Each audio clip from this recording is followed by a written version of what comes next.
Morality and totality teaching centre में आप सभी स्टूडेंट्स का हार्दिक स्वागत है। आज हम इंडियन कॉन्ट्रैक्ट एक्ट के बारे में पढ़ेंगे। ऑफ़र एंड प्रपोज़ल के बारे में पढ़ते हैं। ऑफ़र एंड प्रपोज़ल जो होता है उसके 5 एसेंशियल्स हमने लास्ट वीडियो में पढ़ लिए थे, उसको डिस्कस करना रह गया था। तो आज के इस वीडियो में हम यही डिस्कस करने वाले हैं, तो लास्ट तक ज़रूर देखते रहिए। मेरा ये खास आज ऑफ़र एंड प्रपोज़ल पर वीडियो। तो हमने 5 एसेंशियल्स कौन कौन से थे, तो वो 5 एसेंशियल्स से पहले एनी पर्सन की ज़रूरत पड़ती है। दूसरा communication of the proposal offer जिसको हम कहते हैं, उसकी ज़रूरत पड़ती है। Intention to create a legal relationship की ज़रूरत पड़ती है।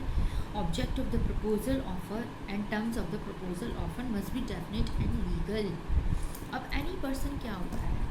एनी पर्सन होता है आपका 2 पर्सनस की ज़रूरत पड़ती है, 2 लोगों की ज़रूरत पड़ती है। जब भी कोई कॉन्ट्रैक्ट हम आगे बनाएंगे, कॉन्ट्रैक्ट बनाते वक्त 2 पर्सन की ज़रूरत आवश्यकता पड़ती है।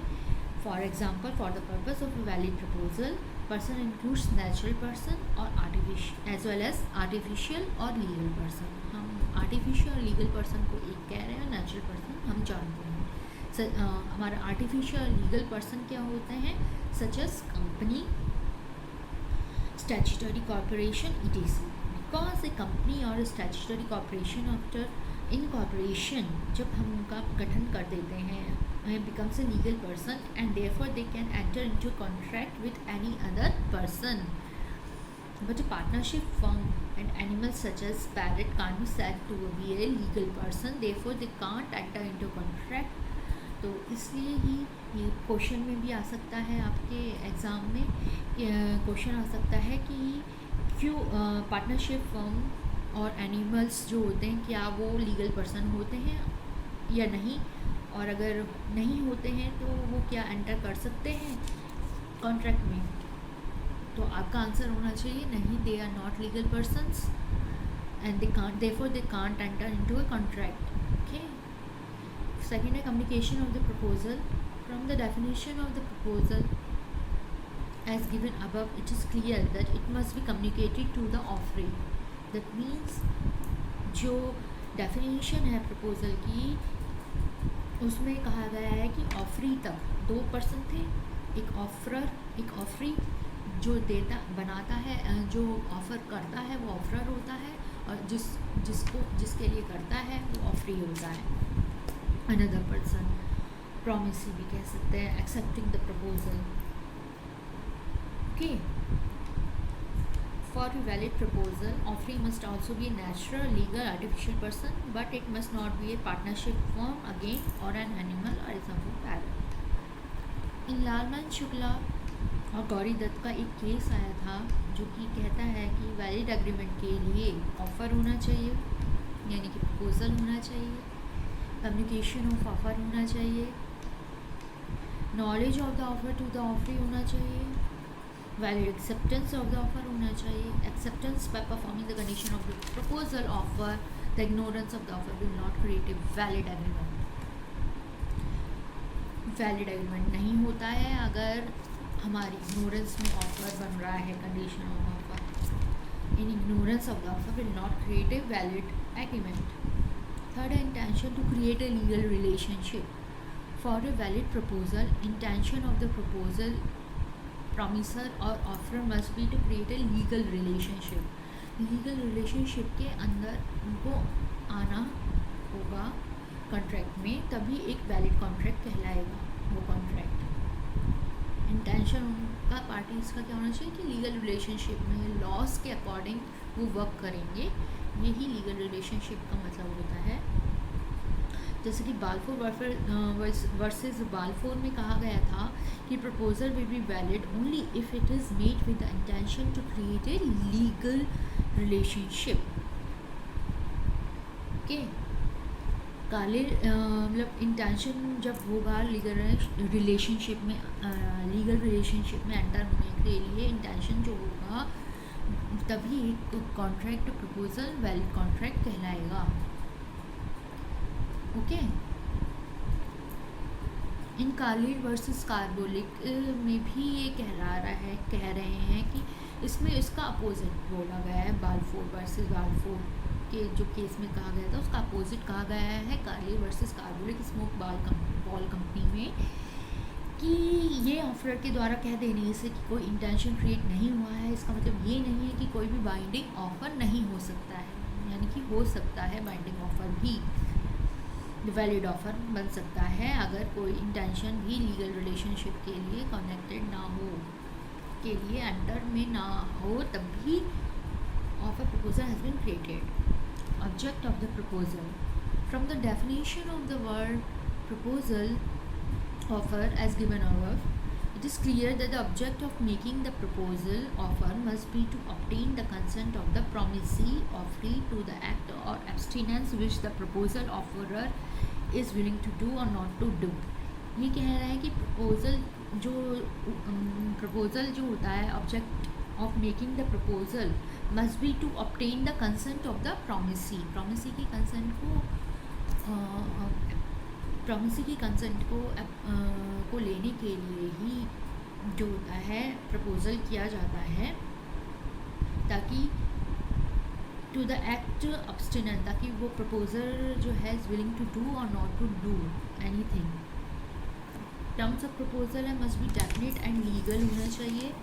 For valid proposal the terms of proposal offer must be definite और लीगल होना चाहिए, ना कि वेग और अनसर्टेन होना चाहिए। जैसे कि लिली वाइट और मनु स्वामी के केस में कहा गया था कि terms of conditions proposal must be certain, legal, reasonable and not against the public policy. Public policy के भी के अगेंस्ट नहीं होना चाहिए कोई भी कॉन्ट्रैक्ट। तो ये थे हमारे 5 contracts, essentials of a contract. अब हम पढ़ेंगे invitation to offer. Invitation to offer क्या होता है, वो ऑफ़र से कैसे डिफरेंट होता है, ये सब मैं अभी आगे बताऊंगी। तो फिर से बने रहिए हमारे साथ।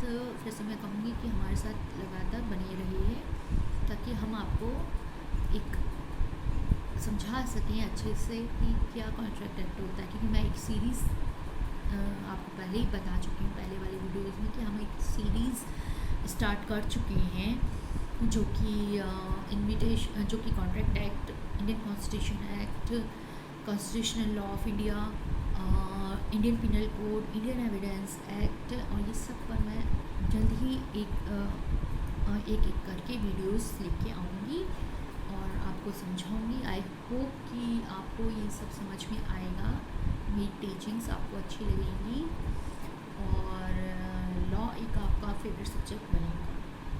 तो चलिए इन्विटेशन टू ऑफर हम स्टार्ट करते हैं। Before parties enter into contract, पहले कॉन्ट्रैक्ट में एंटर होने से पहले, पहले कॉन्ट्रैक्ट के एंटर होने से पहले जो होता है, कॉन्ट्रैक्ट के एंटर होने से पहले इन्विटेशन दिया जाता है। जैसे कि सब इंफॉर्मेशन मांगी जाती है, या फिर invite the other to make an offer, कि आप बनाइए ऑफ़र। तो this really is the difference between an offer and an invitation to offer. In order to ascertain whether a particular statement amounts to an offer or an invitation to offer, the test would be the intention। इसमें भी intention of the offerer and offeree होगा कि वो and the statement is made कि वो क्या बनाना चाह रहे हैं, क्या इंटेंशन है उन लोग पर्सनस का, ऑफर एंड ऑफरी का, to enter into a valid contract.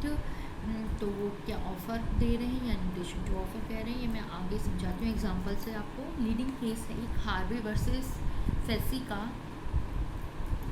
In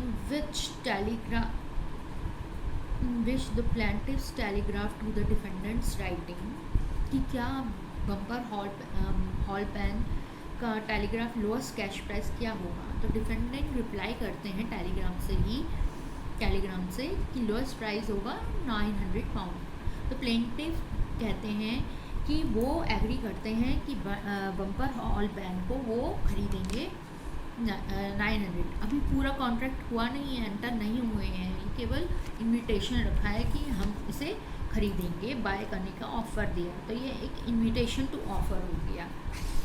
does the person who makes the statement intend to be bound by it as soon as it is accepted?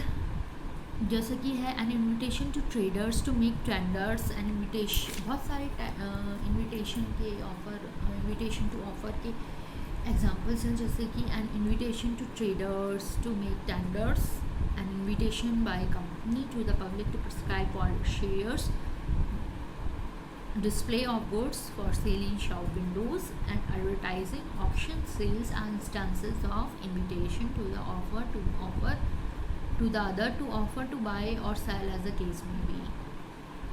जिसकी bank of India example अब हम case का ले लेते हैं। In bank of India versus OP Swarnkar, the court has held that declaration of the voluntary retirement scheme, जो कि VRS होती है, by the nationalised bank is not an offer but an invitation to offer. भाई अब court declare कर रही है कि VRS आपको मिलेगा नेशनलाइज्ड बैंक का, पर पक्का नहीं है, तो ये ऑफ़र नहीं हुआ है but an invitation to offer हुआ है। तो यही आज इसके साथ आपको कैसा लगा कमेंट बॉक्स में आप ज़रूर बताइएगा कि मेरे द्वारा जो वीडियोस स्टार्ट हुई हैं morality and totality teaching centre द्वारा जो वीडियोस स्टार्ट की गई हैं लॉ सीरीज़ की, तो वो आपको कैसी लग रही हैं और किस तरह से आप और इसमें इम्प्रूवमेंट चाहेंगे, तो कमेंट बॉक्स में लिखना ना भूलिएगा और शेयर, लाइक, कमेंट करना ना भूलिएगा। तब तक के लिए नमस्कार। Morality and totality teaching centre में आपका से विदा लेती हूँ। नमस्कार।